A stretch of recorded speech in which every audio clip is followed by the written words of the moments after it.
যোনখন ৰেলৱেজে আমাক map provide কৰিছে সেই অনুযায়ী 10,078 স্কুৱেৰ মিটাৰৰ মাটিত আমাৰ এভিকশ্যনটো চলি আছে আৰু তাৰ ভিতৰত এনেই বাকীটো ৰেলৱে ষ্টেচনে আছে কিন্তু আমি দেখিছোঁ 4টা কংক্ৰিট ঘৰ আছে তেওঁলোকক বহু দিনৰ পৰা নটিচ দিয়া হৈছে যোগাযোগ কৰা হৈছে কিন্তু তেওঁলোকে না ৰেলৱেজৰ লগত কোঅপাৰেট কৰিছে না জিলা প্ৰশাসনৰ লগত কোঅপাৰেট কৰিছে সেইকাৰণে তেওঁলোকক ফাইনেল নটিচ দি পেলাই আজি ফাইনেল ডেট দি পেলাই আমি গোটেই পুলিচ প্ৰশাসন ৰেলৱেজ আহিছোঁ এই ঘৰকেইটা তাৰমানে ভাঙি দিবলৈ তাৰ বাহিৰে বেলেগ একো বিকল্প নাই এতিয়ালৈকে কিমানটা তেনেকুৱা ধৰণৰ ঘৰ এই নহয় এই পইণ্টটোত 4টাই আছে কিন্তু আমি দেখিছোঁ যে railway has there on agenda তেওঁলোকৰ যি এভিকশ্যন কৰিব লগা পইণ্ট আছে সেইখিনি পাছত আমাৰ লগত শ্বেয়াৰ কৰিব কিন্তু আজিৰ ডেটত আজি 23 তাৰিখে আমাৰ এই পইণ্টটোৱে আছে কোকৰাঝাৰ ৱাৰ্ড নম্বৰ 5ত আমাৰ এই 4টা ঘৰে আমাৰ আজি লিষ্টত আছে ডকুমেন্টেশন আছে তাতে 10,078 স্কয়ার মিটার মাটি আছে এতে আমি দেখিছো এটা অ্যাকচুয়ালি আমার রেলের অমৃত ভারত এটা প্রজেক্ট চলিছে গোটে ইন্ডিয়ান রেলতে চলি আছে তো যতে যতে এনেকা এই প্রবলেম আহিছে ততে ততে এইটো মানে এভিকশনটো করা হয়ে আছে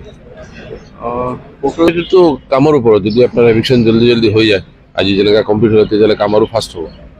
আৰু এভিকশন কৰাৰ সম্ভাৱনা আছে ইয়াৰ বাদেও এতিয়া এইটো আমাৰ ওপৰলা এইটো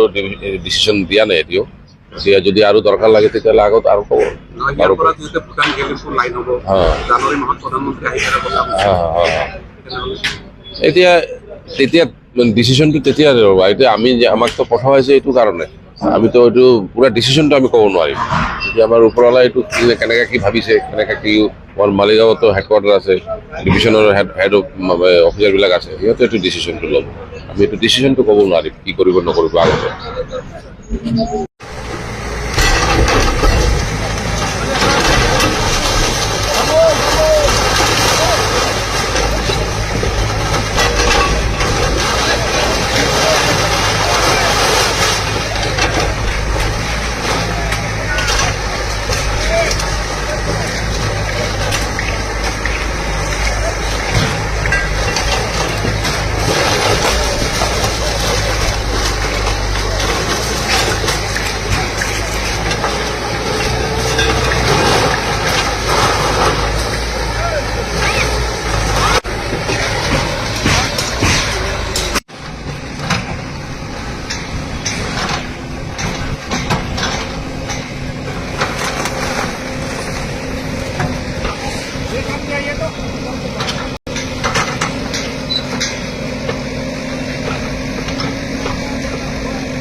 আছে